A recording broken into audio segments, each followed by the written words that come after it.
Good afternoon. I'm Attorney Catherine Henry, and I promised you guys earlier today that I would do a Facebook Live video to describe what happened in today's court hearing between the legislature and the governor's office. And so I finally had some time to break away from answering questions on other things. So this is that update right now. I do have some limited availability to be able to answer questions in a contemporaneous manner. So if you want to try to send me a question in the comments section here, I promise that I will try to get to that question, but I may not be able to see every single comment and question, and so I just can't guarantee you that I'll be able to address everything that's written in there. So, to bring you guys up to speed on what happened today, I don't remember exactly what time it ended, but I want to say starting at 10 a.m. this morning, 11:30 this morning, there was a hearing that was conducted by Zoom. There were 4 people present. I'll identify them in a minute. And that Zoom meeting was then broadcast on YouTube, and I shared the link earlier. I do believe you'll be able to still click the same link and go view it in its entirety after the fact. So the case that was involved is the legislature's lawsuit against the governor for her exercise of emergency powers after April 30th. The people involved, oh shoot, I didn't even write down the judge's name. Let me see if I have that here. Judge Cynthia Stevens is the judge assigned to this case. She is she's serving in the capacity of a court of claims judge, which is a unique part of our court system. It's essentially like a trial court. For the most part, follows the rules of circuit court proceedings, like any other, property lawsuit or something that would take place in circuit court. But it's actually housed within the Court of Appeals.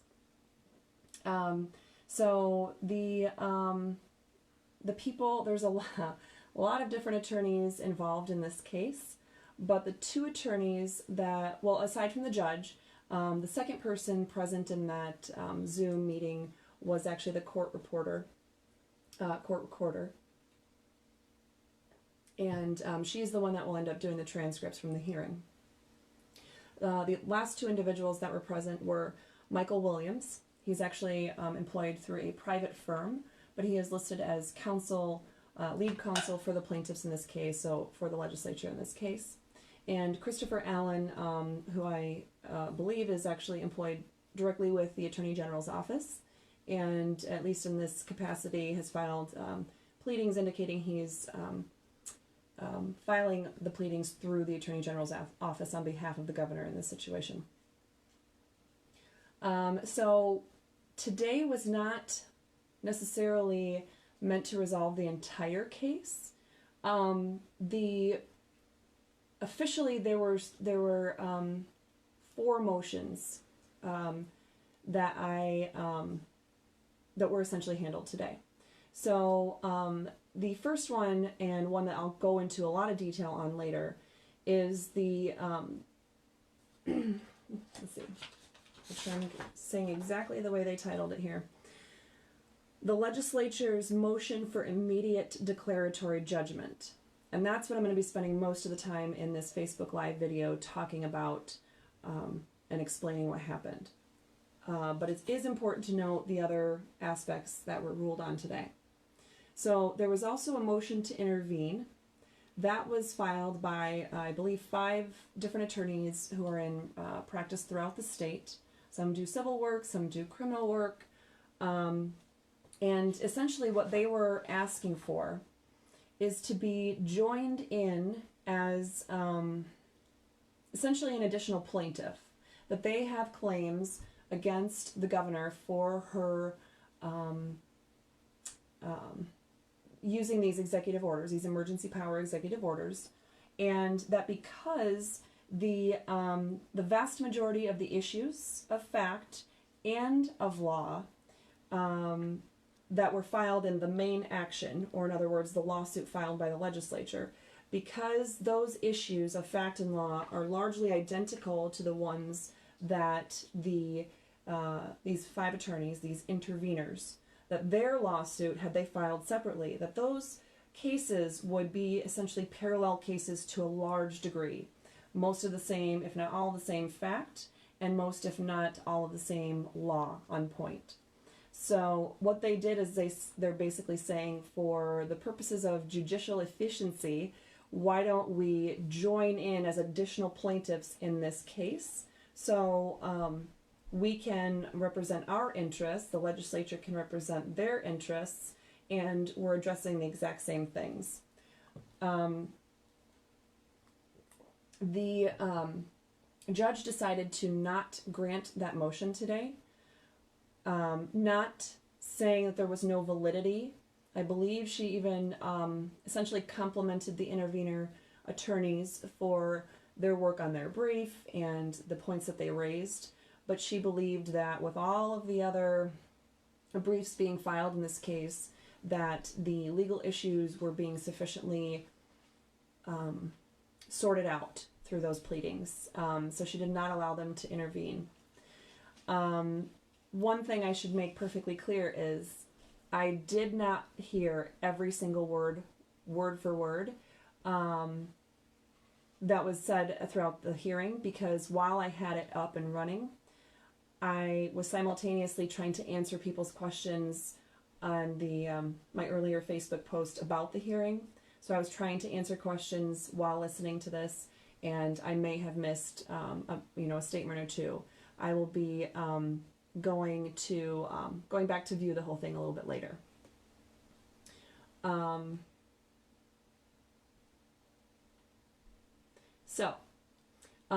That brings the additional motions that I mentioned before, that were also addressed in addition to the main motion. There were, as of, I want to say 4 o'clock yesterday, I believe, there were only 2 motions filed by separate parties to be able to file an amicus brief. And that's essentially where someone is saying, I don't necessarily want to intervene and be considered an entire equal party to the main plaintiff and the main defendant, but I have something to offer to the court in being able to sort the issues out. So the 2 that I was aware of were the ones filed by the Michigan House Democratic Caucus and then the Michigan Senate Democratic Caucus. And they were actually filed as separate motions with apparently separate but similar interests. And those, like I said, the purpose isn't to try to intervene completely throughout the whole proceedings as though they are an additional or separate party.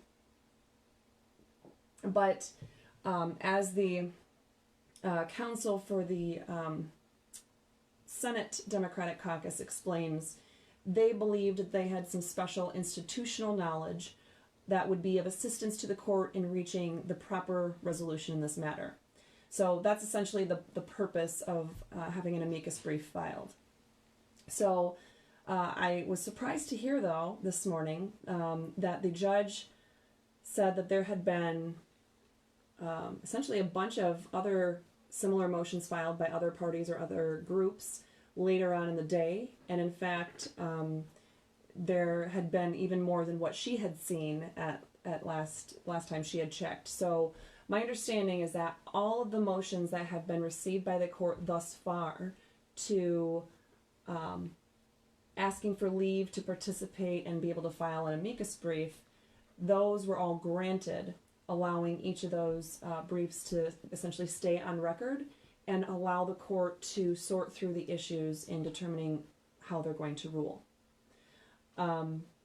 So that brings us to what happened today. So Like I said earlier, today's motion was for immediate declaratory judgment. What that essentially means, to try to pull the language right from, is that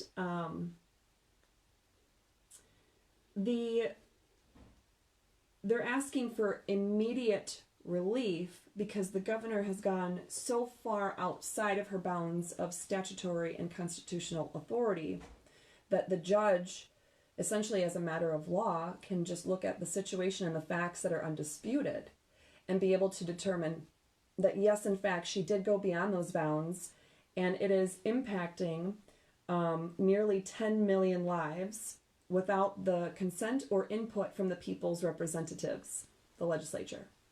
So they are asking for not only the court to resolve this, but to resolve this essentially immediately because of those huge implications. So, do I know for sure which way the judge is going to go on this? No, because she did not give a hearing while she was on, she did not give a ruling while she was on the bench. But what I can tell you is that if she decides to deny the motion for the immediate relief, that does not mean that the legislature's case is essentially being thrown out. What that means is she has decided to allow the normal court process to continue, in theory, all the way through a typical trial, to have witnesses and exhibits and oral arguments and testimony, and essentially have an expanded mechanism for allowing all the documents and testimony on point to be fully developed on the record. If she does grant this motion, it means that this case is over at her level, and the only way the case continues is if the governor's office, if either party wanted to appeal and they go to the Supreme Court, then the case would continue, but just at the next level of court. So if she denies the motion, it doesn't necessarily mean that that's, the whole case is a done deal. It doesn't necessarily mean that it's the worst situation for, what the long-term outcome of this case is going to be. It just means that she has decided she just wants to hear a lot more on this case before she renders that determination. So I think that answers the question about procedurally what was being addressed today. Did we seem to have any questions so far just about the stuff I've covered so far?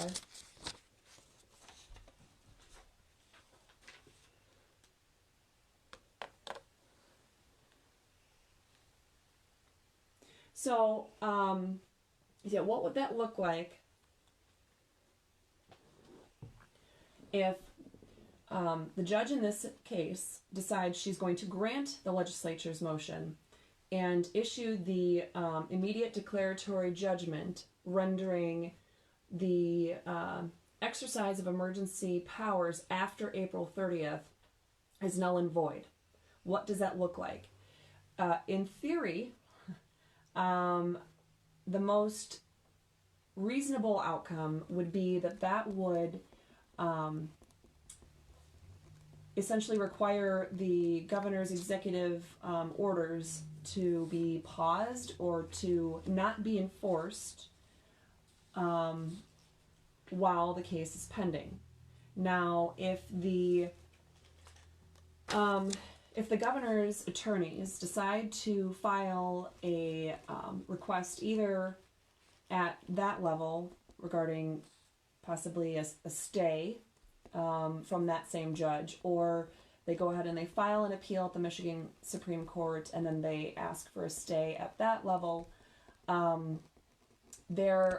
what they would be asking for is for the court to say, we understand that this judge has just said what we're doing in the executive branch is not enforceable now after April 30th, But we're going to ask that you pause enforcing that ruling or that order until we can have the Michigan Supreme Court sort these issues out. So that could happen. My guess is that if the judge in this case does grant the motion for immediate declaratory relief, she's likely not to allow the governor's office to have a stay granted, which would keep her executive orders going in the eyes of the court. Because essentially what she would be saying is, we recognize here in the court that the executive orders have no legal authority after April 30th, and it's directly infringing upon the rights of the people, as well as the rights and responsibilities of the legislative branch, and that must be stopped immediately. So going forward, no matter who appeals, we need to have those issues corrected. That would be my best guess as to if that were to happen. But again, there's so many pieces here, and there's no guarantee of any particular thing occurring, so don't take any of what I'm saying right now as a promise of how this particular judge is going to rule, or on how the Michigan Supreme Court is going to rule, or on what any of the individual attorneys are going to do. So let me see. So when an amicus brief is filed, we have a question here about, well, what is that? That just goes back to what I was explaining, that it's an outside person, a person or a group of people or an organization that is not already in the case. So it's not the plaintiff, it's not the defendant, it's an additional group or individual that believes that they have something to offer to the court in sorting out the issues involved. So it could be perhaps if a lot of times at the Michigan Supreme Court, when they invite briefs for these situations to be filed, it might be a criminal case that is being appealed, and there might be an issue about some sort of criminal procedure. The court will often ask the state bar various sections, like the criminal defense section, or a group of prosecutors, to weigh in from their perspective with any additional information that they might have on the point to help flesh out all the issues involved. Now, those groups, that division of the State Bar of Michigan or that group of prosecuting attorneys, they are not coming into the case as full parties of someone's, appeal of their criminal conviction, for example, but they are coming in as essentially a friend of the court. Not friend of the court in terms of how we do child support and custody here in Michigan, but a friend of the court to just offer information to that judge or to the panel of judges involved, to say, listen, we have additional information you might want or you might need in order to sort these issues out in a way that has not been quite presented by either of the parties so far.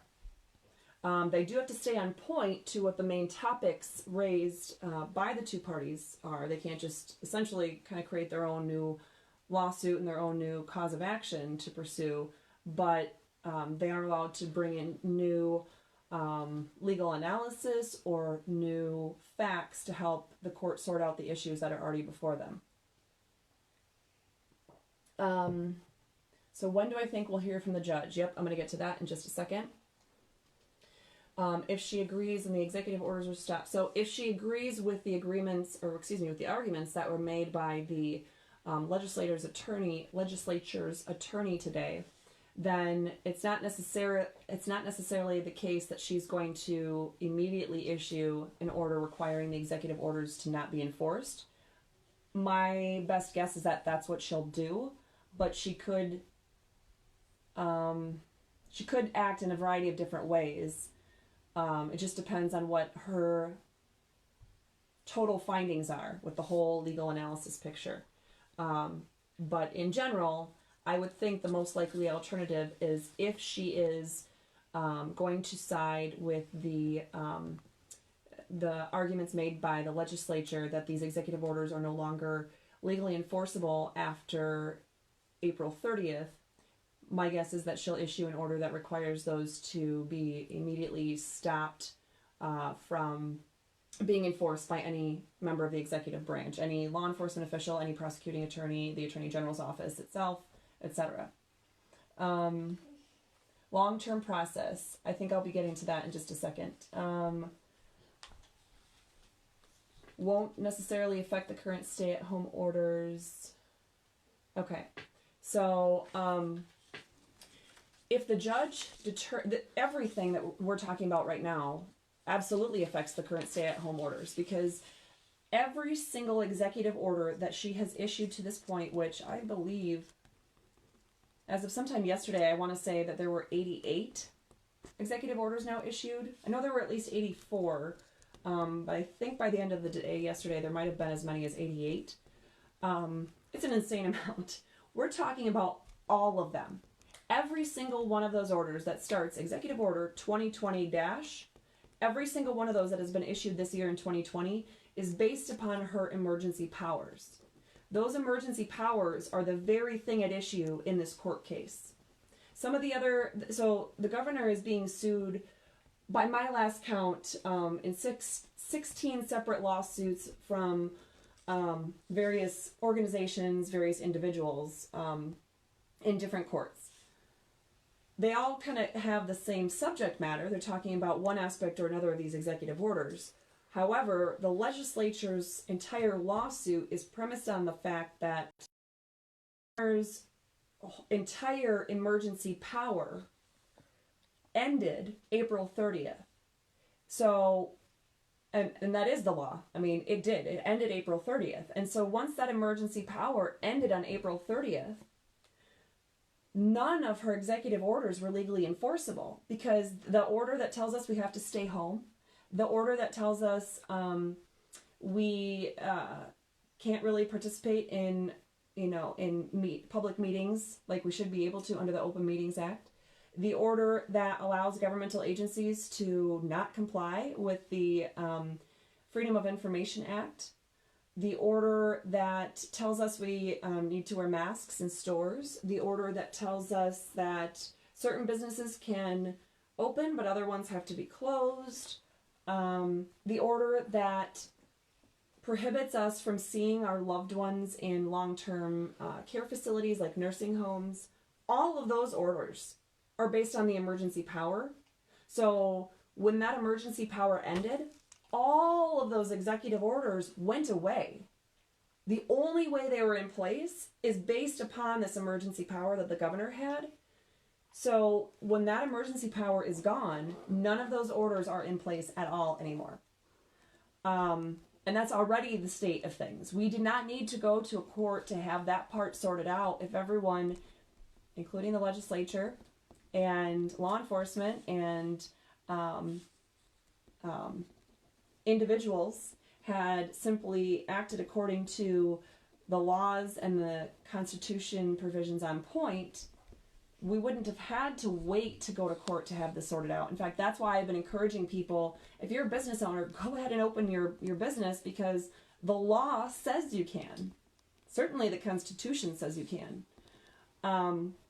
So at any rate, that's, yes, it's all of those orders. I believe that answers that question. So we need to talk then about the issue of licenses. I'm going to come back to that one because I need to address specifically what happened in this hearing. So I'm going to circle that, and I'll have to come back to that one. But so as far as what happened today, the judge essentially asked the court staff to how long it's going to take to be able to get the transcripts ready. She's just thinking ahead. This judge is just totally thinking ahead to the next step, because she does not need to wait for the transcripts to come in order to issue her order. However, she did, and I'll tell you why in a second. So the court reporter said that it would take her, basically she can do it whenever. So knowing that it's a Friday, and then of course Saturday and Sunday they're not required to work, the judge essentially asked her to have it ready. I believe she said Tuesday morning, at least sometime on Tuesday, but I think she said Tuesday morning. So the transcripts will be available and ready then.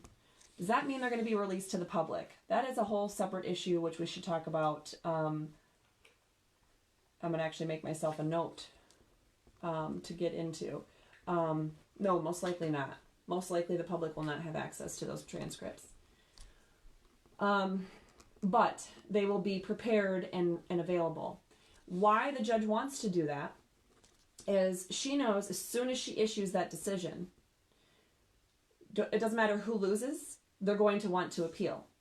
And so when they do appeal, the appellate rules require transcripts from the lower courts to be included with all that documentation that gets sent up to the next highest court. So, like I said a moment ago, she's thinking ahead. She knows that because someone wants to appeal, they're going to need the transcripts at the same time. So, my assumption is that the judge will probably issue her decision Monday, or maybe wait till Tuesday so that it's all done at the same time. She might wait for confirmation that the transcripts are in fact completed before she issues her order. And so the next steps, like I just said, no matter who loses,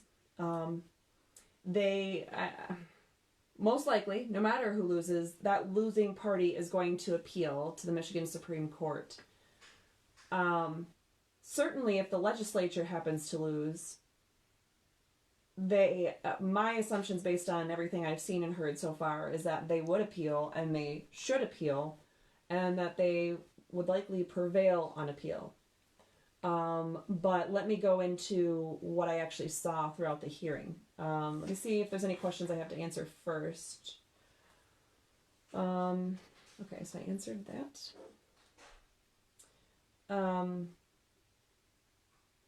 Okay, and I already did kind of answer this, but some of you might have been tuning in and not heard the answer. So if this case goes to the Supreme Court, so if the losing party decides to go ahead and appeal right now, does that mean the executive orders will stay in place until a decision is made? It totally depends on who loses and what essentially has been ruled on at the Court of Claims level. So if the Court of Claims, if the judge we've been talking about, if she has Monday or Tuesday, she issues her decision that says, I agree with the legislature that that the emergency powers ended April 30th. Therefore, all actions resting upon that authority that have happened after that are null and void. And so therefore, if she's going to grant the legislature's motion for immediate declaratory relief, then most likely, if that's the case, then she's probably going to issue some sort of order that's going to suspend the enforcement of any of those executive orders, because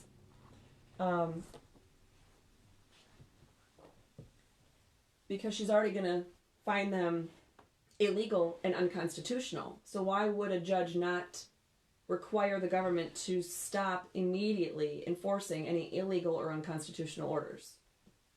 I'm guessing she's going to do that.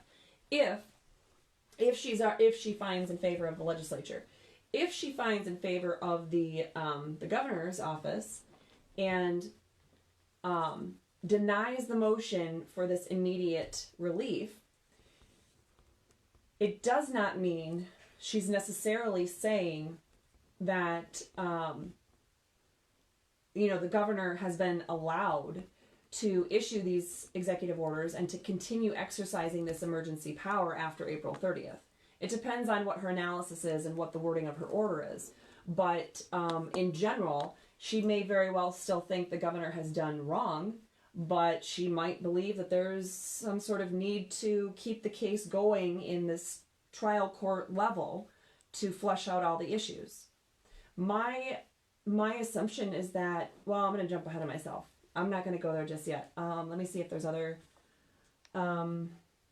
So I think we addressed that.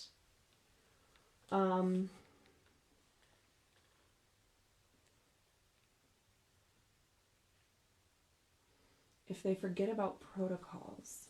Ooh.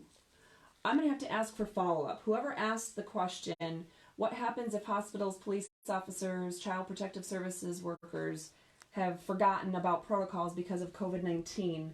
Whoever asked that, I'm not sure exactly what you're getting at. If you're getting at the fact that they've been brainwashed for the last 2 months to allow the government to run wild and totally ignore all of our statutory and constitutional rights, that'd be a big question to answer. But if that's what you mean, just try to, I guess, let us know that or clarify if that's not what you were asking. So why is she ordering law enforcement to go after people disobeying? I'm not sure. Was this question, did they say the word she?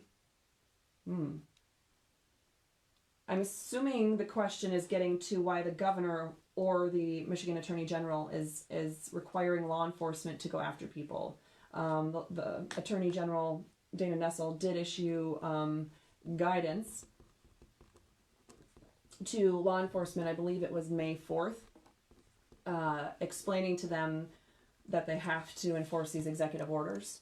Why did she do that? That is a very good question, because I honestly think that woman is way too smart to believe in the argument she wrote to law enforcement. It is so incomplete and inaccurate. Literally, the whole thing she's saying is you have to enforce these executive orders because of the 1945 Act. We don't even have to bother with the 1976 Act. We can just focus on the 1945 Act. And when we're doing that, essentially the only thing required of the governor is that she issues orders that are reasonable to address this COVID-19 crisis.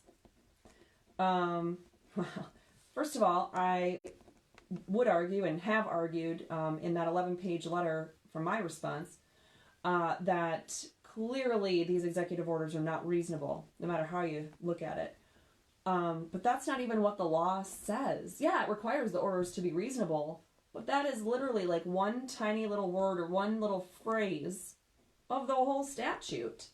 So I think the Attorney General is way smarter than that. I think she knows better. Why she would issue such an edict to law enforcement across the state, I have no clue. I really don't.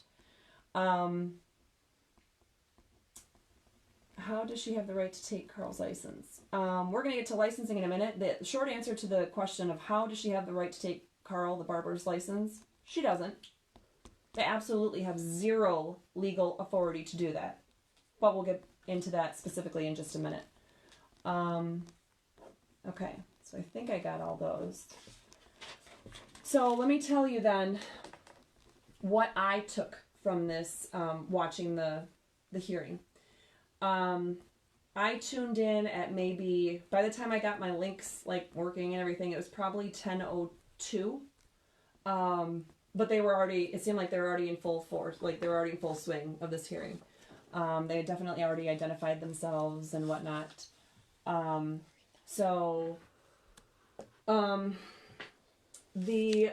I mentioned before, oh, and in case you're just tuning in, I'll mention a couple things real quick.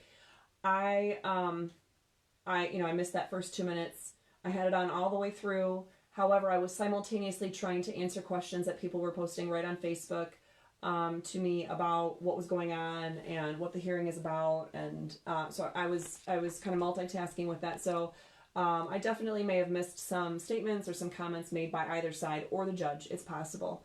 But what I did hear, I heard and I was definitely paying attention to.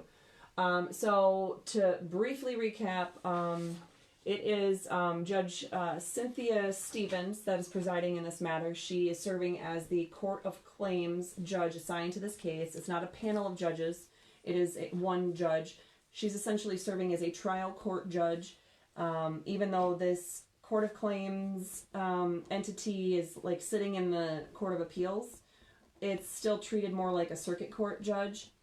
And I believe there's 4 of them, and they rotate on who takes different cases. So she is the one that was assigned at this exact, for this purpose. And the 2 attorneys that were doing the oral argument on behalf of the parties today were Michael Williams. He is actually from a private firm, but he is the attorney that was arguing on behalf of the legislature. And he, by the look of his P number, his attorney registration number, is a fairly new attorney. My guess is maybe 3.5 years ago. I want to say his P number started 7900 or something. And then Christopher Allen was arguing on behalf of the governor. And if I read everything correct, my understanding is that he actually works for the Attorney General's office, one of the assistant attorneys general. And if I remember right, he actually, based on his P number, was probably sworn in. When was I sworn in here? He was probably sworn in 12 years ago, probably 2008, because his P number is very close to mine. So let's see here. For what it's worth, I was sworn in Minnesota before that, but so at any rate. So those are the two attorneys that were making the arguments. Michael Williams, let me back up and say I don't know these guys. I don't think I've ever met them at any, legal functions or bar association meetings or anything of the sort. Maybe I have. I'm not speaking to that though. So I'm just speaking to how they did in the oral argument today. So Michael Williams, by and large, answered every single one of the judge's questions. We're attorneys. So did it take him a long time to answer the questions sometimes? Yeah, but he answered them.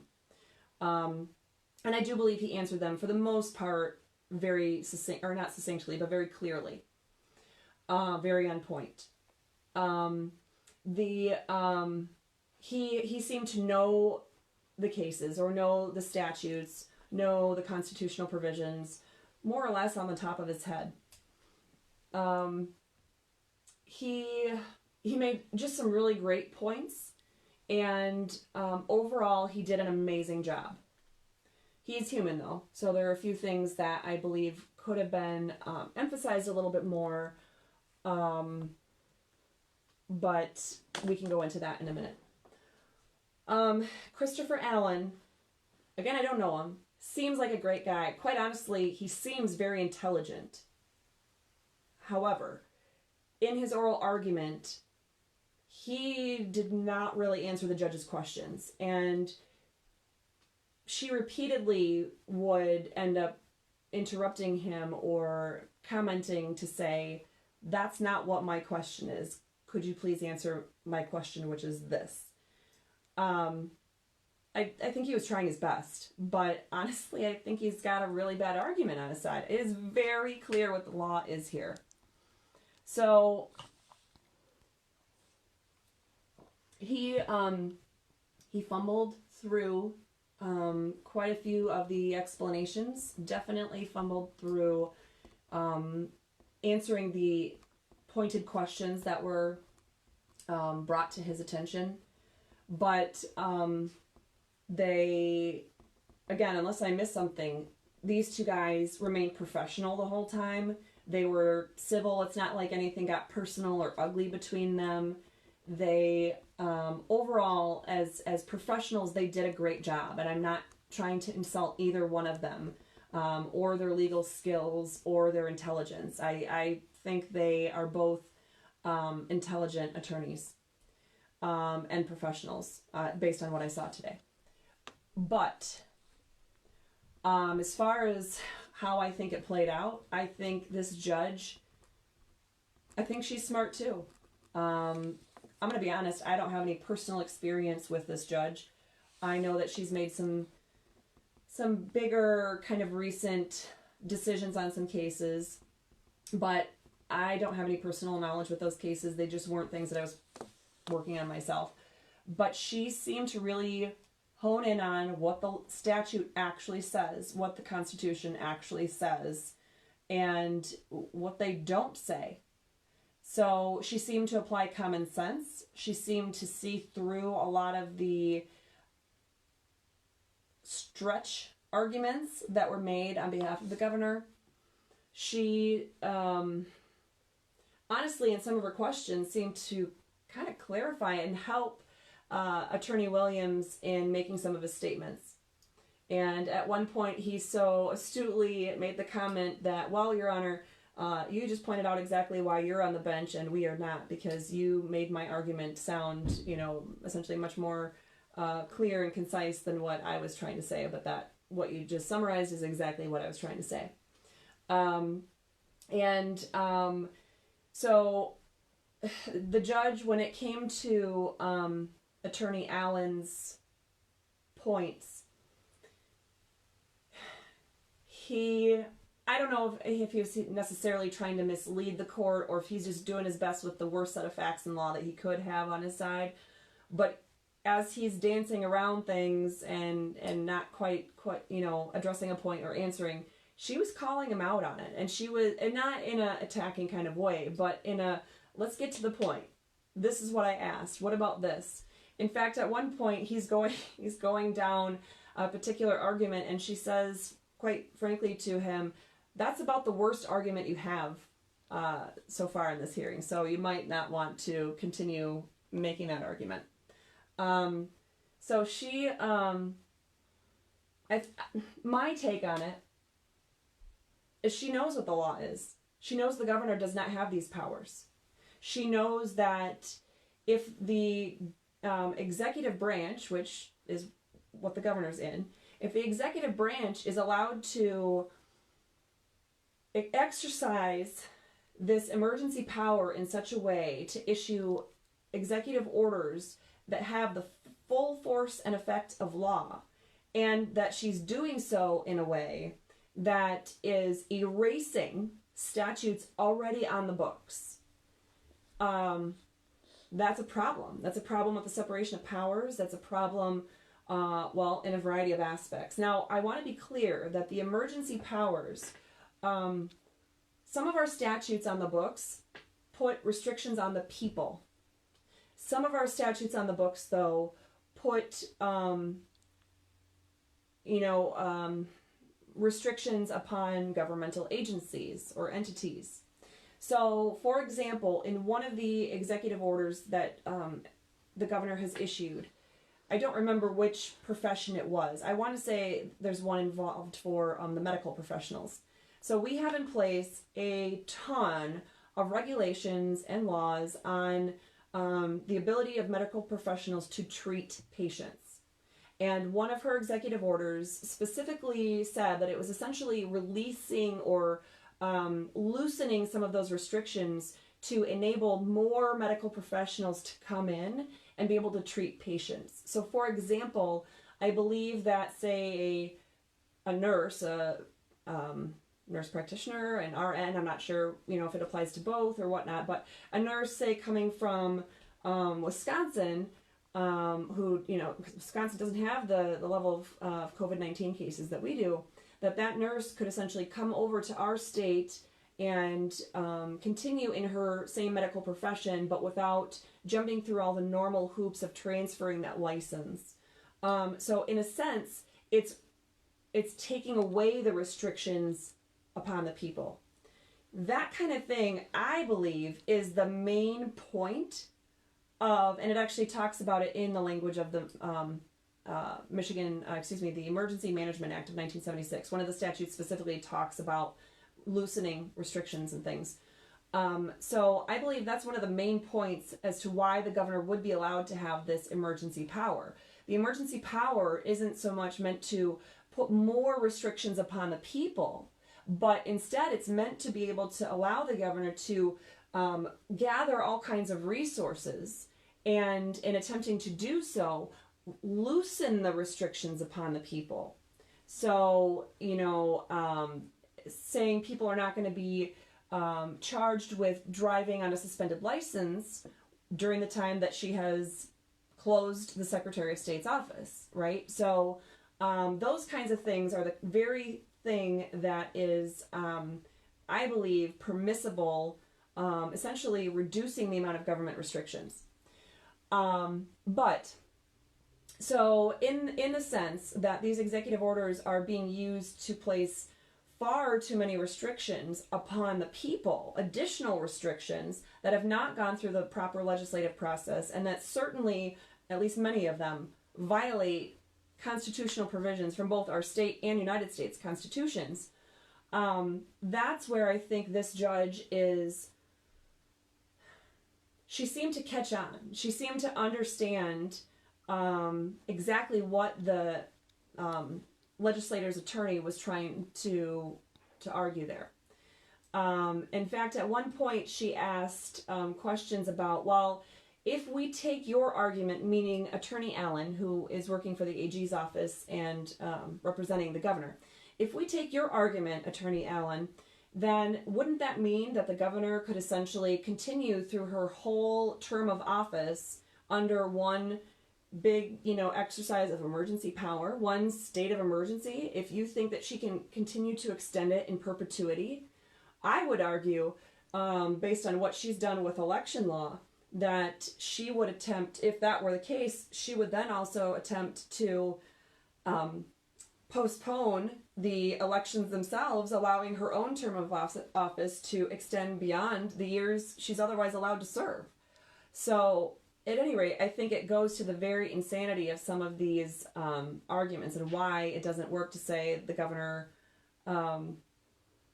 gets to just do these things unilaterally. Trying to remember one of the other good points that was made there between the questioning between the judge and the attorney for the governor. He was talking about the Emergency Management Act, specifically MCL 30.403, and he seemed to be suggesting that there were the provisions of subsection 1 and 2, essentially the first and second paragraphs of that statute, somehow gives the governor broad powers, but subsections 3 and 4, where it's defining her use of emergency powers under a state of disaster and a state of emergency, that somehow those are specific, but she was exercising the powers under the first two portions of that statute, which is a general exercise of emergency power. I don't know if he just got tongue-tied or whatnot, but that didn't go very far. There was another argument being made about what in terms of addressing the separation of powers argument, if she was essentially asking Attorney Allen, if you're saying the governor could just go ahead and continually issue these executive orders of a state of emergency on her own without the legislature's approval, how does that not violate the separation of powers? And they were getting at the point of, in the questioning back and forth, who essentially gets to step in to provide the checks and balances in that exercise of power. And, of course he's saying, well, it's not the legislature, they don't get to do that. So, okay, well, if the legislature doesn't get to do it in the exercise of their own actions, then they don't get to then stop her, in any other way. The only thing I guess they could do is file a lawsuit, which means it's actually more of the judicial branch that would be putting a stop to her. So his answers were pretty clear that the legislature does not get to stop her at all from using these executive powers, these emergency powers. And so then the questioning became, well, she was asking him, are you saying that a private citizen then would be, it's up to them to file a lawsuit in the court of claims, bring it to the judicial branch to essentially put a stop to it? I think he eventually said no to that question, but she asked him multiple times, and his answer was not straight and to the point. So I'm not sure really who he thinks provides the proper checks and balances if his argument is true that she gets to keep exercising these emergency powers beyond what the legislature has approved. Before I forget, one point that I wanted to make that I think the legislature's attorney, Mr. Williams, didn't stress. I didn't hear him even mention it at all, actually, in oral argument today. I might have missed it, but it's truly an important point. So they did talk a little bit about MCL 30.417D, and how the language there says that the Emergency Management Act, which is that 1976 set of laws, shall not be construed to limit, modify, abridge the authority of the governor to proclaim a state of emergency pursuant to the Emergency Powers of Governor Act, or essentially MCL 10.31. So the funny thing is, so what I just did to you was I read the statute. I mean, I read it word for word, except I cut out essentially unnecessary parts or irrelevant parts, because there's it's saying that the Emergency Management Act shall not be construed to, and then it lists actually a couple different things, and so the ones in between we all agree are not relevant there. All attorneys on all sides of this issue, but and so it brings you down to the next point. So that's why I left out certain language. When he left out certain language, he actually left out the word proclaim. So listen for proclaim. So the Emergency Management Act shall not be construed to limit, modify, or abridge the authority of the governor to proclaim a state of emergency pursuant to 10.31. So this is the important point that I don't believe Attorney Williams addressed. Like I said, unless I somehow missed it, maybe he went through it kind of quickly or something. But so that's kind of the governor's whole argument, is that, well, one of her main arguments, right? She gets to use MCL 10.31. She gets to use the 1945 powers without being constrained by anything in the statutes from 1976, because according to her, the 1976 statutes cannot place any restrictions upon her use of the power under the use of emergency power given to her under the 1945 Act. That is the argument. However, it says that the 1976 laws cannot be read to limit the authority of the governor to proclaim a state of emergency. It doesn't talk about the full use of, what using those powers looks like. It's talking about the initial proclamation. So she did get to issue an initial proclamation. She did so on March 10th of this year. And so the everything in the Emergency Management Act of 1976, every single piece in there, none of that changes her ability to proclaim a state of emergency. In fact, Michigan Codified Law, MCL 30.403, it actually bolsters her authority to proclaim a state of emergency because it gives the proclamation full force and effect of law, which the older 1945 Act does not do. So basically, when she issues an executive order based on these emergency powers, under the 1945 law, it doesn't spell out that that executive order then would have the full force and effect of law behind it, whereas in the 1976 law, it does. So I don't know how we can view it any other way than to say, well, the 1976 law bolsters her ability to proclaim that that state of emergency because it's giving full force of law to such a proclamation, to such an executive order. And so, additionally, MCL 30.405 adds, quote, additional powers of governor in these situations. So again, we're giving her additional power, which I actually don't agree with that statute at all, but that's a different point. So in that statute, it's giving her additional power that she doesn't have under the 1945 Act.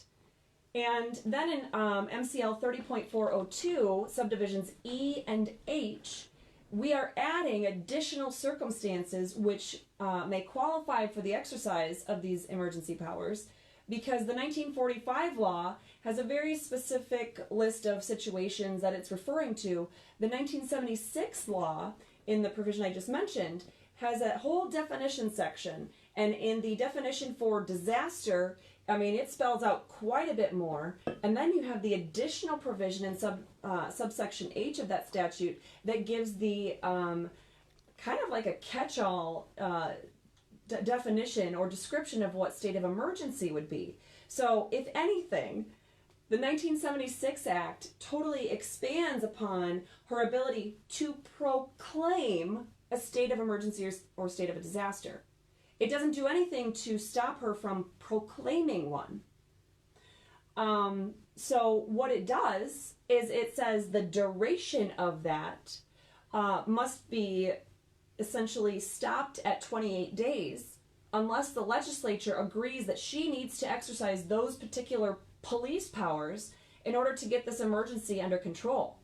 And they did do that here, but they did not extend it past April 30th because they can do that as a collective effort that's done through the normal system of checks and balances, where if any laws need to be amended, they can be done so through the proper legislative process, and they can be signed by the governor as is required, or brought back to the legislature for passing it, pursuant to the procedures after a governor has vetoed a particular bill. So those things can still be done. And the legislature has been meeting and can meet and can continue to meet to do that. Or better yet, we can recognize the ability of the local authorities, or even better yet, the local care providers. Let the hospitals make their own decisions on how many beds they need to reserve for COVID-19 patients. Let the nursing homes or long-term care facilities determine who should actually be admitted to their facilities to in all of this. Should they be taking on COVID-19 patients when their whole population is essentially the most immunocompromised individuals we have in our state? They should be the ones, the nurses and doctors treating those patients should be the ones making those decisions, not some, bureaucratic system of, a bunch of red tape, a bunch of top-down decisions being made by a governor or even Dr. Khaldun, who's not capable of knowing the individual needs across the entire state based on differences in region and how this thing spreads, or based on different facilities and the ability of that facility or of that physician or team of medical professionals to meet the needs of the patients that they serve. She certainly doesn't know anything about particular patients and what they need, so except for the ones that she's treating.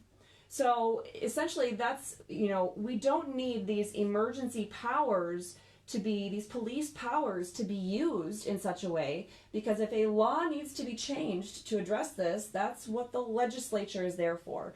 And otherwise, we need to rely on the people to make appropriate decisions, or the local authorities, if appropriate, or the actual medical professionals or other professionals involved to be able to treat their clients or their patients or their customers in such a way that's best for them. So that's essentially, that gets to really more of the idea of why we don't need to have these emergency powers in place. But again, the whole point that I think was missed is that 30.417D, the only thing it does is it hinges on this new law, this 1976 law, cannot be interpreted or exercised in such a way to stop the governor from issuing a proclamation of a state of emergency, which she did. And that 1945 law does not allow her to issue multiple states of emergency for the exact same situations that led to the state of emergency in the first place. The 1976 law doesn't allow her to do that, but the 1945 law doesn't allow her to do that either. What sense would that make? You issue the state of emergency for the time being to enable the governor to employ all the emergency forces to basically collect and to reorganize her own department, essentially, to be able to collect all the resources, to be able to relax the governmental restrictions upon people and upon certain professionals, to be able to treat that specific need. But then when it becomes something that's not an emergency, it's something we can deal with in the normal course of business, then we need to be able to go back to the normal course of business. And so even the 1945 Act acknowledges that. So the argument that she gets to keep issuing these new proclamations of state of emergency, this isn't something that she can just, in fact, I think Attorney Allen was arguing in defense of the governor that it's basically a matter of paperwork. And so she followed the 28 days, she ended that state of emergency, she issued a new state of emergency, and she's entitled, in fact, she has a duty to keep issuing these states of emergency for the same exact situation. So that it doesn't make any sense. This isn't a mere term of art to be used and abused. A state of emergency is what it is. It's defined clearly in the statutes. It is meant to address a specific thing that needs specific and acute government action for a limited period of time, simply to bring it down to a point where it's manageable under the normal procedures involved in our government. So, at any rate, that's one of the main points I thought was missed. There might have been more. I did find it kind of interesting and amusing, I guess you could say, that some of my very analogies and ways of addressing this that I've published in the 11-page document that I've shared with all law enforcement and prosecuting attorneys across the state, that I've posted online on Facebook and on stopcovidchaos.com, that some of the very arguments and analogies that I used in there, he actually used today. So when Attorney Williams was talking about the governor issuing these executive orders or issuing these states of emergency and then terminating them and then continuing them and then issuing them, first of all, it doesn't even make common sense, but he referred to it as the light switch being turned on and off, on and off. And that's exactly how I had described it to people before. So it was good to see that there are attorneys out there. You know, I've been, as far as I know, the only attorney in the whole state of Michigan that has been vocal in explaining what the law is and why she doesn't have the right to do this. I know there's other attorneys that are on the side of this issue, same side of this issue, but I have not seen or heard of any other attorneys literally across the whole state who are going out there and willing to kind of explain it to the public or to law enforcement that way. So it is super refreshing and awesome to hear that there were attorneys that are vehemently arguing for the statutes and constitutional provisions to be upheld as they are written. So to see if I answered any more questions.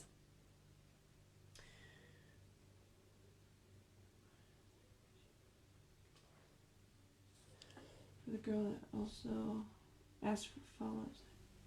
Okay. I'm assuming I don't need to do anything with this. Okay. So, what would it take to get the result that Wisconsin did? I'm going to be honest. Let's see, where is that? The Wisconsin decision that came out, this right here, double-sided, this is about 86 pages. This was half of the whole document. Now, granted, I only printed the actual order and the concurring opinions of the justices from the Wisconsin Supreme Court in the case that somebody just asked about. I did not print the dissenting opinions. But still, that's quite a bit, and I've been focusing on our laws.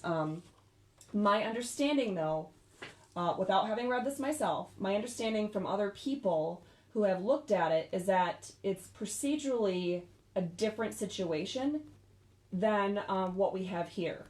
And so if that's true, then we're not going to get the court to say the same thing because it's brought to them in a totally different way. But we'll see. We'll see. And I'm still going to read this for you guys and try to answer questions about how that relates to what we're doing here. No matter what, though, a decision that comes out from the Supreme Court from the state of Wisconsin or the Supreme Court from the state of New York or California or Tennessee or Florida, those would be what is called persuasive authority. That's not binding authority. It's something that our Supreme Court can look at, but they're not bound to follow it. So just for what it's worth in answering that question. So I think that kind of answers the question about does the Wisconsin decision that just came out this week help in Michigan here? It can help. It can provide basically an example of how to go down the path of correcting the situation So if our judges here or Supreme Court justices here are like, we don't really want to be the first to do this. I mean, that really shouldn't matter, but they are humans. So if they're not quite sure that they're thinking of handling it in the right way, and yet they can turn to the Wisconsin Supreme Court and read the decision there, it could help in that regard, but it's just not binding authority for us. I think that answers all of those. I do have to answer the license question, but are there any more? Okay. Why could the governor go to the 1945, well, the question was executive order. It's actually a 1945 act. MCL 10.31 through MCL 10.33 would be what you could look up on the Michigan Legislature website, instead of the newest one. So why could she? Well, she can't. That's what she's claiming she could do. But all the laws on the same point have to be read together. So when you have the law about emergency management, emergency powers being utilized in the state of Michigan, when you have that law or laws on that point in Chapter 10 of our statutes, those have to be read together with the laws on the same issue in Chapter 30 of our statutes. That's just how it happens. I think our statutes are a mess, but they're all a mess. I mean, we have, for example, in doing public defender work, when I was doing defense work as a public defender, and I had a client charged with a specific crime, I might need to look in, we have there's a provision of our laws that's called the Code of Criminal Procedure, and then there's also essentially another chapter of our laws that's called crimes. I don't remember exactly what the wording is, but it's not the procedural aspect so much as it is defining what crimes are. However, we have, I think it's called the I don't know what it's called, what the word is. It's not judicial act, but judicatory act or something like that anyway, it's chapter 600 of our statute. So MCL 600 point, and then there's a lot in there that, it's not all criminal stuff, but there's a lot of stuff that applies to criminal cases. So I might have one client with one situation, one act that was charged with something. Well, I need to look in that chapter of our laws that talks about criminal procedure. I need to look in that chapter of our laws that talks about the crimes in general. I need to look in that chapter of our laws, chapter 600, about the basically act about how court actions happen in general. I might need to look in other specific laws about driving offenses or licensing offenses or child abuse and neglect offenses.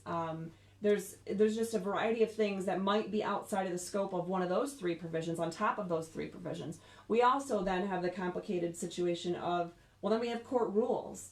I don't have a court rule book that within my reach, but essentially we have the state court rules are, the state court rules, there's a lot of them. And so just on criminal procedure alone, again, this is my example, right? We're talking about emergency powers. However, this is just the example.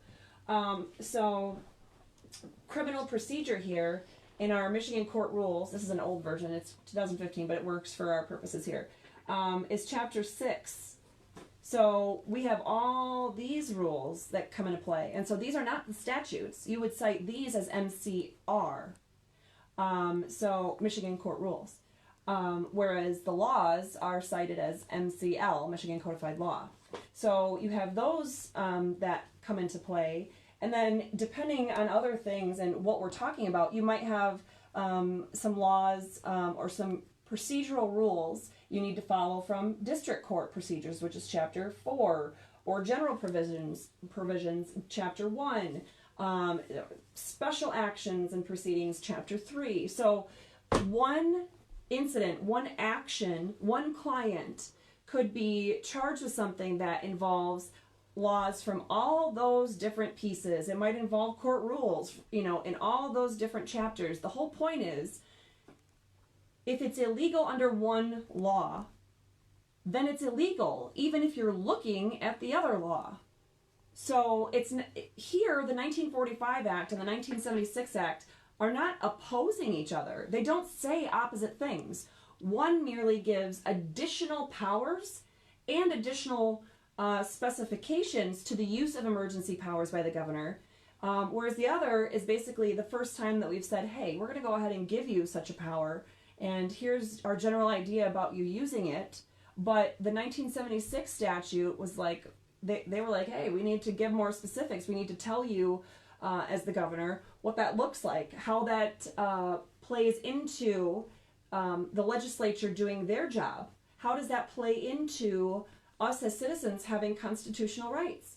So far, I don't think anybody has noted anywhere in these pleadings. I could be wrong. I have not read all 1,000 pages that has been filed in this Court of Claims case. The case with the legislature suing the governor. There's an insane amount of documents. I don't know if you can see my binder here. There's a lot here. This isn't everything. That's just what I asked for from the court, and you have to pay 50 cents a page. So, yeah, that was already expensive enough. I think I answered all of those. Let me give that back to you. But from what I have looked through, what I have heard from the oral arguments today, I don't think anybody has talked about MCL 30.421. So the long and short of it is, overall, it talks about this heightened state of alert. So we have a typical emergency where, hey, this is pretty bad. We need the governor to exercise more powers than she normally would. That's for that. But then we have this heightened state of alert under MCL 30.421. And that's saying there's something even more concerning. But even in that situation, we can't trample all over constitutional rights. We can't avoid the separation of powers that's guaranteed to us in the Constitution. So that law specifically says, make sure I'm going to quote this right, that, and it doesn't say this only applies to that subdivision, okay? So that, it says that the whole Emergency Management Act, right? So the governor's powers under this act, the whole thing, everything from MCL 3.401 through MCL 30.401 through MCL 30.421, the whole act, everything the governor does to exercise powers under that act shall be consistent with the provisions of the state constitution of 1963 and the federal constitution. So that doesn't just talk about the exercising of constitutional rights. Our constitutions also have provisions on restraining governmental exercises of authority. So, for example, Article 3, Section 2, that requires the separation of powers, that does not allow someone in the governor's seat to exercise the power of the judiciary or of the legislature. That's a constitutional provision that still has to be followed in the exercise of these emergency powers. But they went ahead and they explained a little bit more, saying that prosecutors cannot prosecute violations for executive orders. So in other words, Carl Menke, the barber from Owasso, who's being charged with, I believe it's 2 misdemeanors and 1 civil infraction for having his barber shop open. He's being charged with those because he's violating the executive orders to stay home. So prosecutors cannot, they are prohibited from prosecuting a case just like that in any, quote, manner that violates any constitutional provision. Okay. Also, prosecutors are further prohibited in prosecuting these violations of executive orders, like in the barber's case, from prosecuting, quote, conduct presumptively protected by the First Amendment to the Constitution of the United States. A lot of people just automatically assume it's free speech. Shoot, I have. Okay, we're going to read it. I mean, I know it's in there, but we're just going to read it.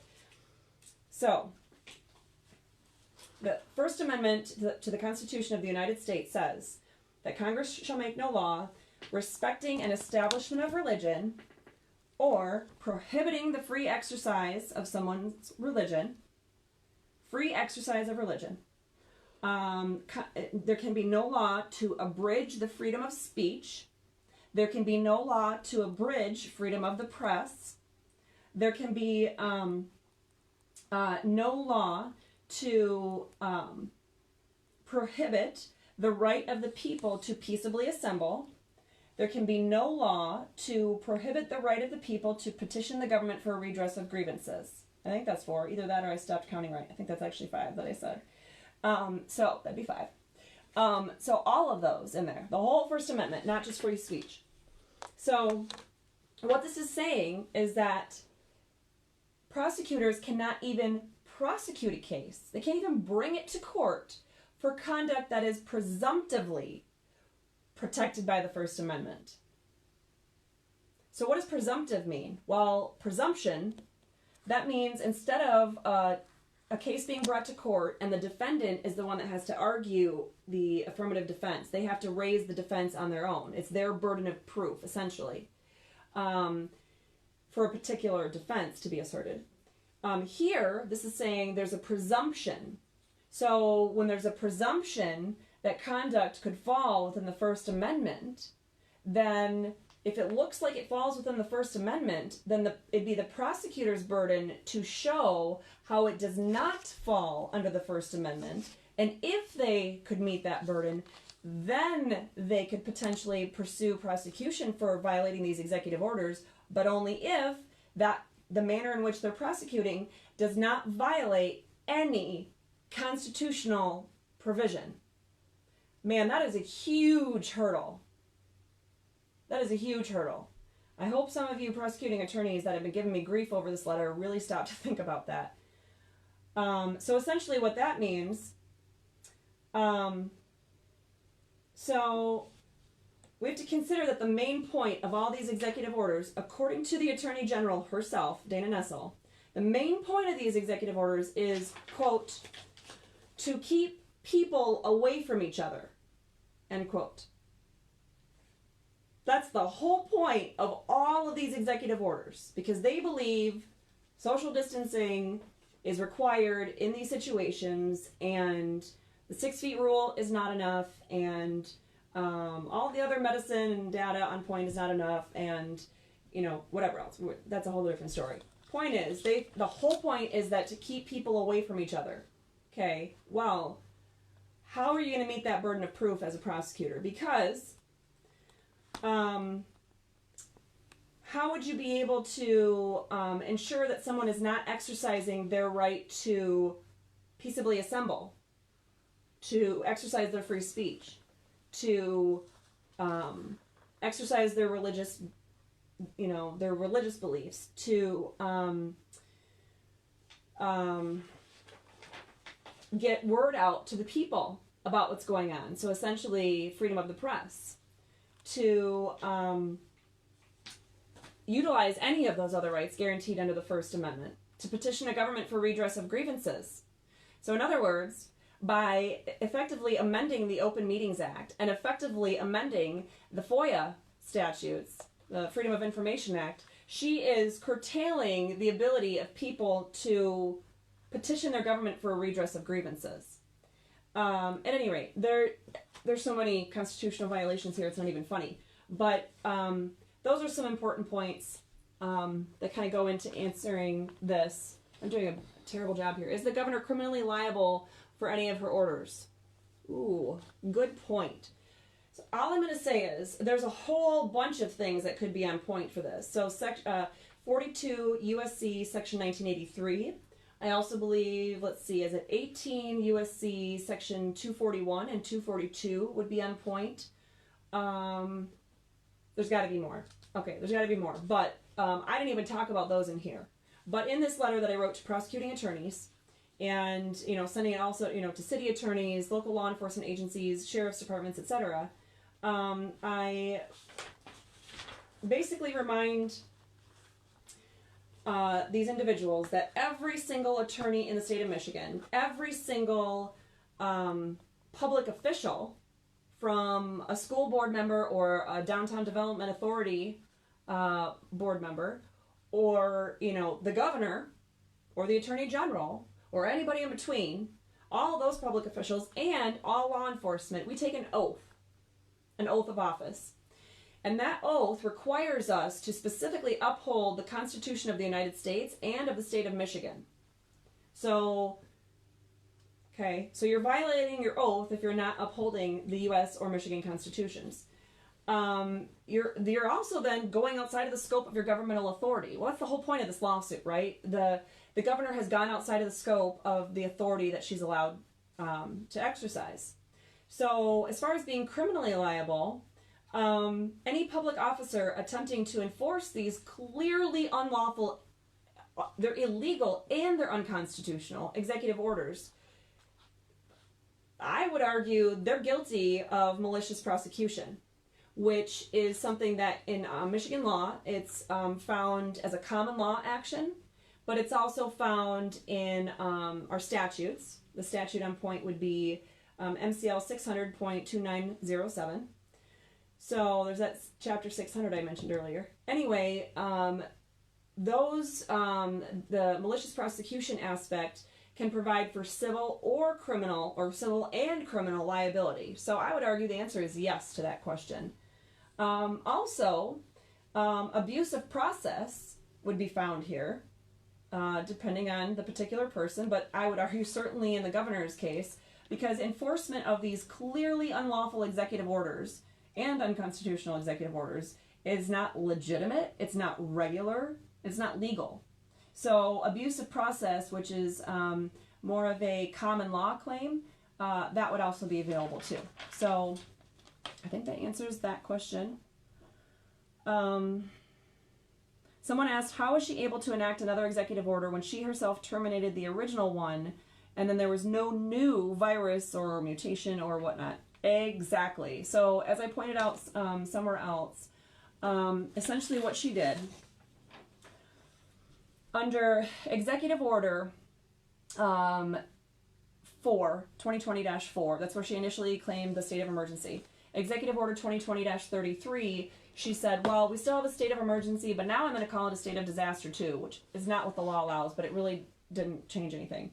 So then in Executive Order 2020-66, which she did, all these three that I'm going to talk about, on the 30th of April, she declared, it was a declaration that the state of emergency and the state of disaster are terminated, meaning it's over, and COVID-19 can be managed in non-emergency ways. That is exactly what that termination did. Then in 67, Executive Order 67, 2020-67, she stated that the state of emergency, the one she just terminated, remained, meaning it continued. She terminated it, then it somehow remains. Then in Executive Order 68, she declared a state of emergency and state of disaster across Michigan, meaning it began. It's a declaration. It's found. It's now declared, right? So it's reduced to the point, it's terminated, it's reduced to the point that we can handle this in non-emergency ways. It is actually still around and it's just continuing. And, it began. Again? It's the same thing. It's still COVID-19. So that is the exact point of why none of this makes any sense. That's more of the common sense perspective. And I believe that actually was something that was brought out by the judge herself. I think possibly Attorney Williams. But, okay, so that talks about that. Hopefully that question came after I answered the question about the Wisconsin.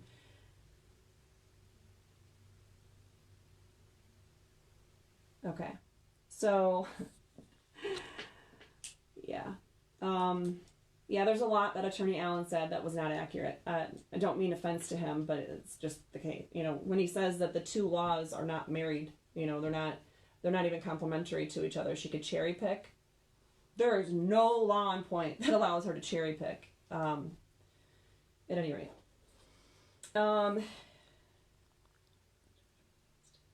If this is true and clear, then how could the judge rule against it? Okay, so I think the question is getting at if the way I'm describing the law is this true and it's this clear and obvious, the way that for the most part, that attorney Michael Williams was arguing the case today. If it's that obvious, if it's that true, how could the judge rule against it? I mean, the answer to that is the same way that every day, not all, but some police act outside of the scope of their authority. Prosecutors prosecute people they know are innocent. Judges take bribes, or they have a bad day. They forget why they went into the legal profession in the first place. I don't know the specific answer to you other than sometimes it happens that people in every profession do the wrong thing and they violate their oath of office, or they violate their standard of care. They violate the law. That happens with judges, lawyers, doctors, teachers, everywhere. So hopefully that answers your question. Do I think that this judge will rule against the legislature's motion today? My best guess is no, she's not going to. I think her line of questioning made it very clear that she understands the law does not favor the governor here. The Constitution certainly does not favor the governor here, and immediate action must be taken. Are we open yet? Legally, yes! If you are just tuning in now and you haven't seen any of my other posts or any of my other videos or any of my documents, but yes, please, would you, if you own a business, can you please go open it now? And if you're doing shellac, if you do pedicures and manicures, could you please let me know if you're not too far away from the Grand Rapids area, because I would love to go there. I also get a haircut about once a year, and it's killing me. And my office is really hot right now, and I'm sweating, and it's primarily because, there's this hair and I don't spend a lot of time getting ready, so don't ever expect me to try to look like a movie star or anything. Not going to happen. But seriously, yes, please open. If you have a restaurant that you are just hearing this for the first time, that what the governor is doing is illegal and unconstitutional, and you're like, whoa, okay, awesome. I'm going to go ahead and open my restaurant. Please let me know. I want to come eat there. If you have a movie theater that you're opening, please let me know. I love movie theater popcorn with salt and butter like it's going out of style. I'll probably start gaining some more weight, but I need, to spoil myself a little bit, right? Seriously, if you own a business, please do open up. If you are just an individual who wants to go into Menards without a mask, by all means, please do so, because they don't have the right to stop you. There's a whole bunch of laws on point with that, but it's also a whole nother conversation. But we are open, and there's no emergency powers executive order, not a single one that has legal authority at this point. Not a single one. Every single thing the governor is trying to do, or every single executive order she's trying to enforce right now, every single one of them, it's like it doesn't exist, because legally it doesn't. Do I think this will stop her? Depends on who the her is. If we're talking about the governor, do I think that this, the hearing that happened today is going to stop her?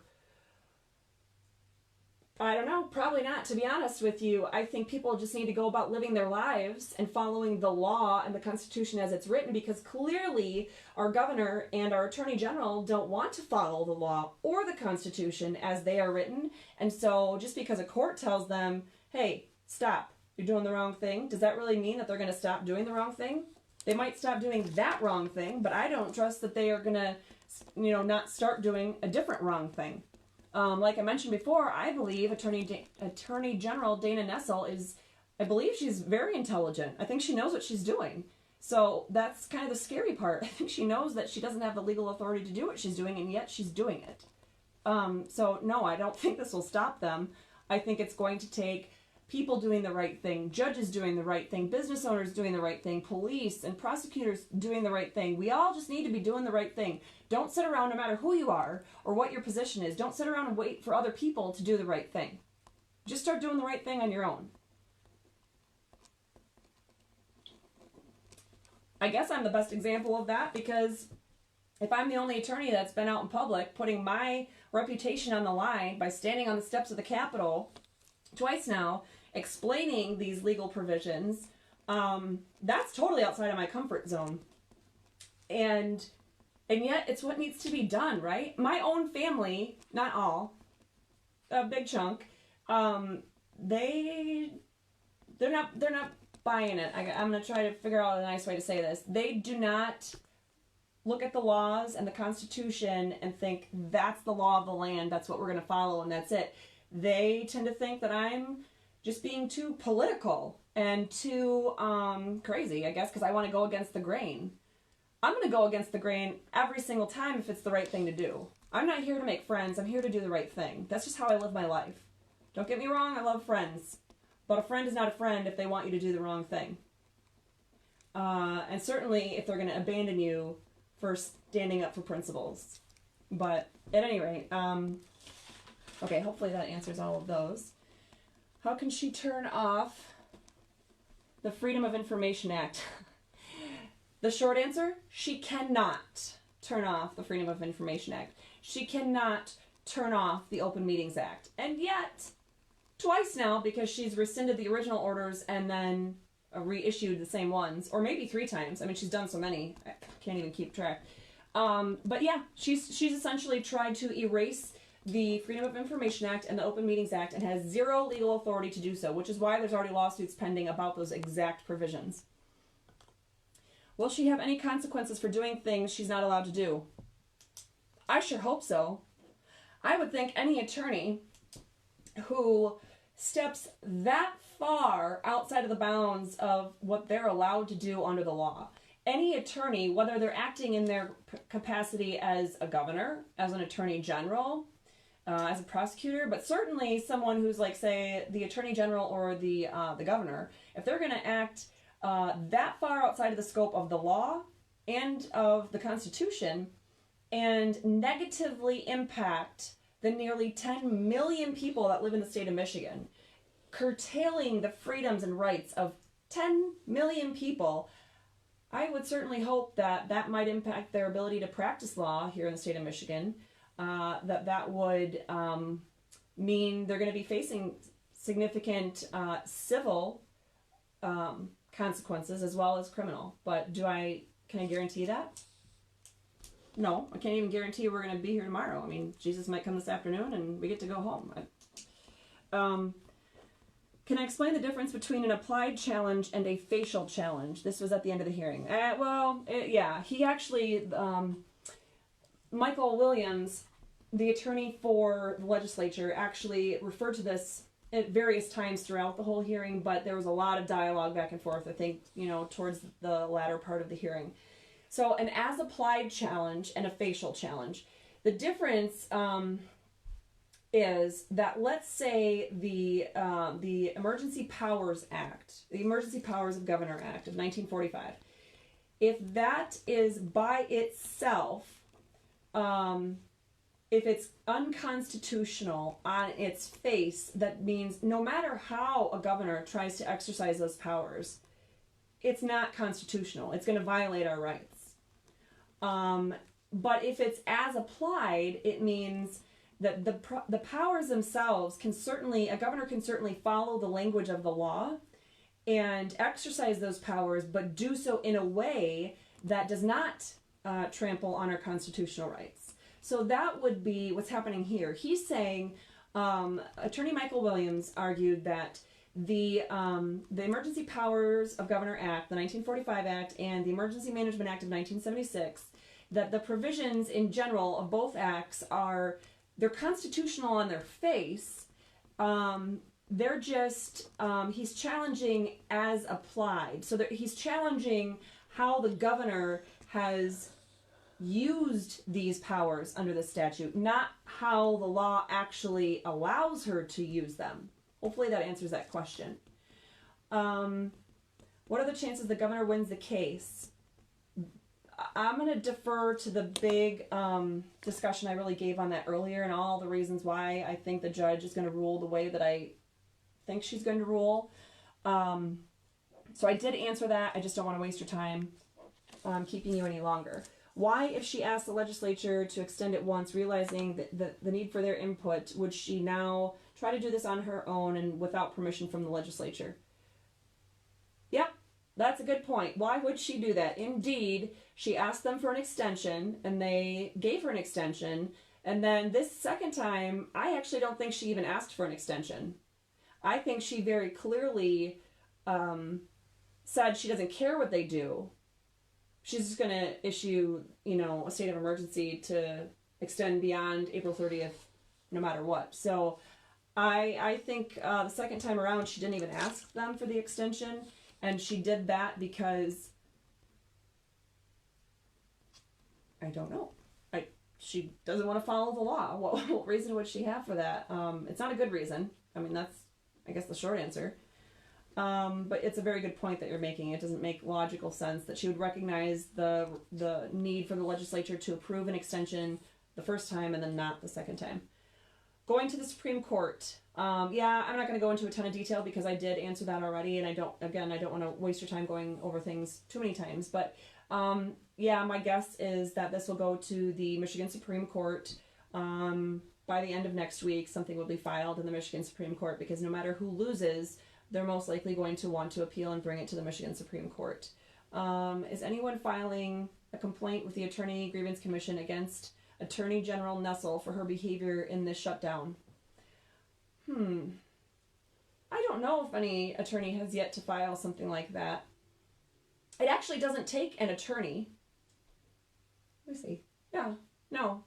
Unless I haven't looked into this in probably 6 years, but I'm fairly confident that any person can file a grievance with the Attorney Grievance Commission for conduct by any attorney licensed in the state of Michigan. So if you believe that the governor has violated her professional conduct and her oath of office to uphold the U.S. Constitution and the Michigan Constitution, you can certainly file a complaint with the Attorney Grievance Commission. If you believe Attorney General Dana Nessel violated her oath of office, her professional code of conduct as an attorney, or specifically her oath of office and has violated the Constitution of the United States or of the state of Michigan, you could also file a grievance against Attorney General Dana Nessel and the Attorney Grievance Commission. I guess I haven't been checking, but I'm not aware of anybody who's done that yet. If you know of one, if someone else knows of a complaint that's been filed, please let me know. We've heard she's extending the lockdown until July 29th. Again, she doesn't have legal authority to do that. She can do it all she wants. I'm pretty sure Dr. Janae Caldoun said in the recent press conferences that this issue is going to last throughout the entirety of 2020. So she certainly said on April 29th in the afternoon press conference, she said that this was only the mere beginning of addressing this whole COVID-19 crisis. Well, if they only think it's the beginning, clearly they're going to ramp up the amount of ways that they're intruding upon our constitutional and statutory rights. They're not gonna give them back. So I think that answers those. Oops.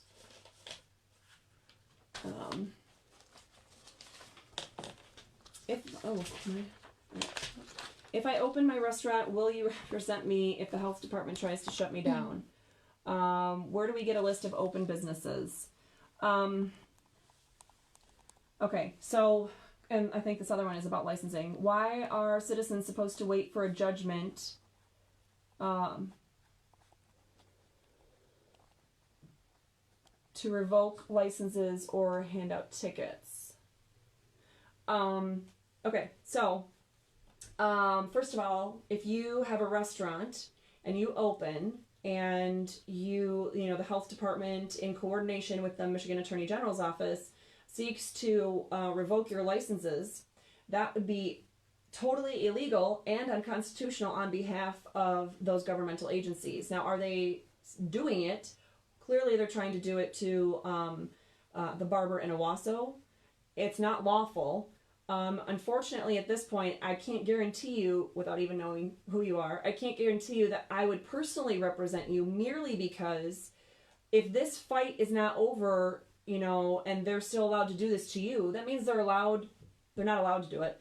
If they think they're allowed to do it to you, that means they think they're allowed to do it to everyone across the state, which means I need to continue to educate people across the whole state on what their rights are, what the law says, what the Constitution says, and empower people to recognize all political power is inherent in the people according to our own state constitution. I believe it's Article 1, Section 1, but we don't get our rights from the government. We don't get our right to run our business or to, to freely assemble, to worship, to speak freely. We don't get those rights from the government. We get those rights from our God, from God. We get them from God, and our state and our federal constitutions, they talk about that.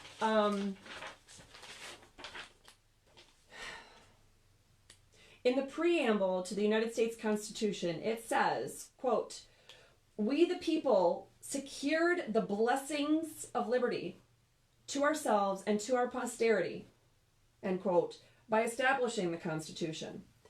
And that's because those blessings of liberty, they're blessings. And by the way, capital B and capital L, blessings of liberty, okay?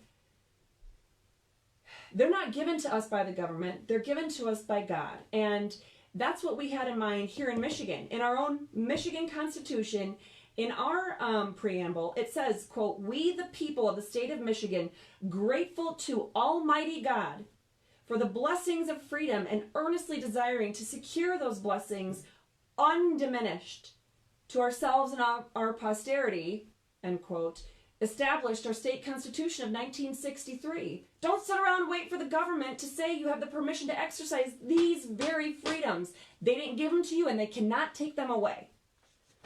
Has the government exercised unconstitutional restraints upon those freedoms throughout the country and throughout history? Yeah, definitely. There's definitely been Supreme Court decisions, United States Supreme Court decisions, state Supreme Court decisions, statutes and regulations. There's definitely a lot out there that currently does diminish those rights, but that doesn't mean that, well, we've allowed them to diminish this right over here, so we'll just have to keep allowing them to diminish our rights over here. If you want to do that, if you want to wait around and sit patiently waiting for the government to give you your rights that God gave you, I guess that's your choice. I'm going to ask you not to. I'm going to ask you to exercise those rights. So can I represent everyone or even one particular person? I can't promise you that right now, because I'm really hoping that there's some other attorneys across the state that feel this passionately about the oath of office, about their oath that they took when they swore in to practice law here in the state of Michigan to uphold the U.S. Constitution and the Constitution of the state of Michigan. I'm begging those attorneys to step forward. Be